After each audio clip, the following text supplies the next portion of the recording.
नमः शिवाय। आप सभी पर भोलेनाथ की कृपा सदैव बनी रहे।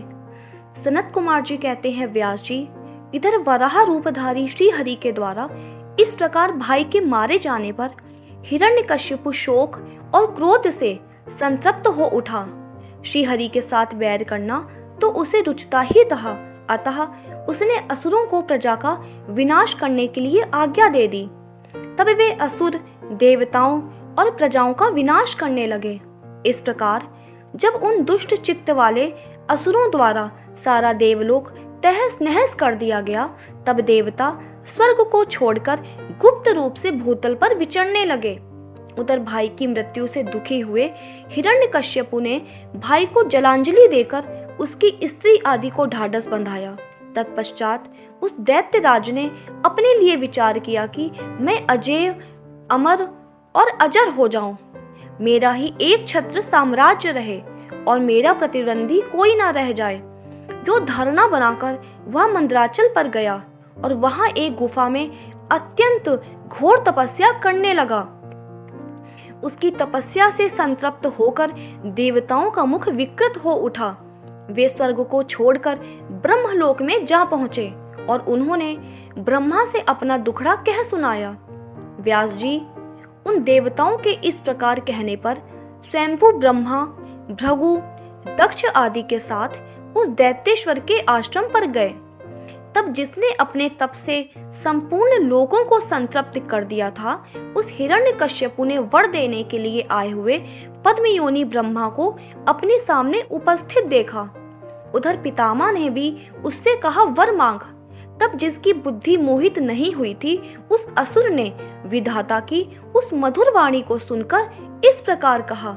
हिरण्यकश्यपु बोला, ऐश्वर्यशाली प्रजापति पितामह, मैं चाहता हूँ कि स्वर्ग में, भूतल पर, दिन में, रात में, ऊपर अथवा नीचे कहीं भी शस्त्र, अस्त्र, पाश, वज्र, शुष्क वृक्ष, पर्वत, जल, अग्नि के रूप में शत्रु के प्रहार से देवता, दैत्य, मुनि, सिद्ध आप द्वारा रचे हुए जीवों के हाथों मुझे कभी भी मृत्यु का भय ना हो।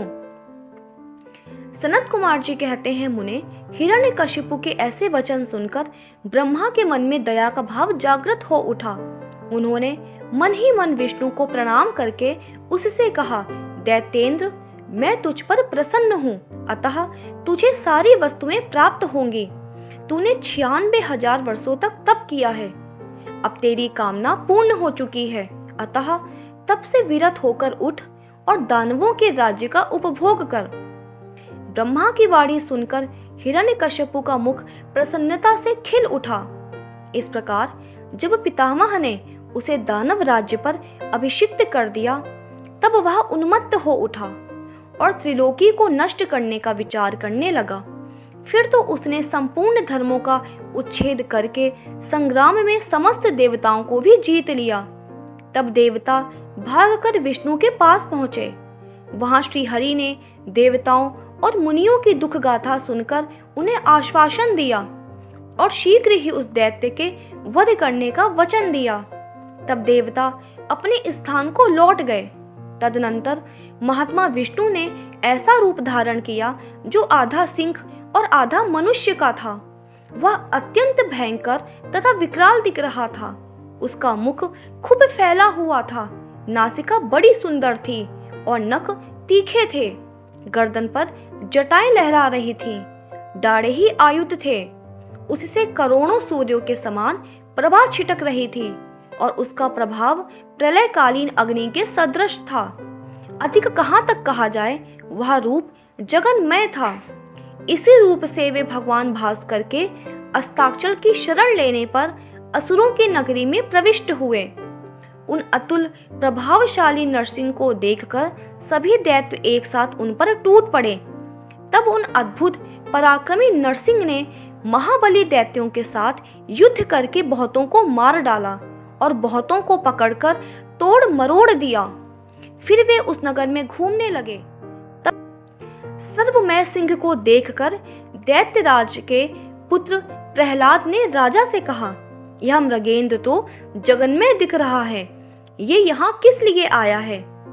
प्रहलाद ने पुनः कहा, पिताजी, मुझे तो ऐसा प्रतीत हो रहा है कि ये भगवान अनंत हैं और नरसिंह का रूप धारण करके आपके नगर में प्रविष्ट हुए हैं, क्योंकि मुझे इनकी मूर्ति बड़ी विकराल दिख रही है। अतः आप युद्ध से हटकर इनकी शरण में जाइए। इनसे बढ़कर त्रिलोकी में दूसरा कोई योद्धा नहीं है, इसलिए आप इन मृगेंद्र के सामने झुककर अपने राज्य का उपभोग कीजिए। अपने पुत्र की बात सुनकर उस दुरात्मा ने उससे कहा, बेटा, क्या तू भयभीत हो गया? अपने पुत्र से यूं कहकर दैत्यों के अधिपति राजा हिरण्यकश्यपु ने महाबली दैत्यों को आज्ञा देते हुए कहा, वीरों, तुम लोग इस बेडौल, भ्रकुटी और नेत्र वाले सिंह को पकड़ लो।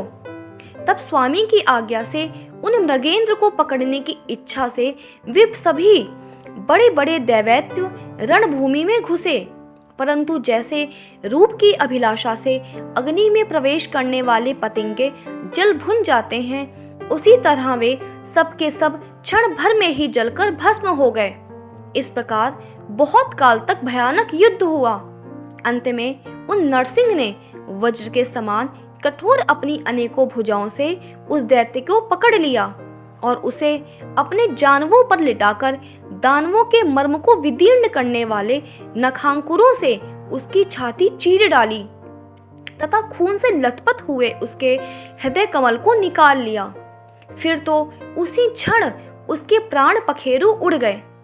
तब भगवान नरसिंह ने बारंबार के आघात से जिसके सारे अंग चूर चूर हो गए थे, उस काष्ठभूत दैत्य को छोड़ दिया।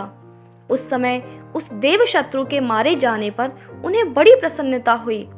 उसी अवसर पर प्रहलाद ने आकर उनके चरणों में सिर झुकाया।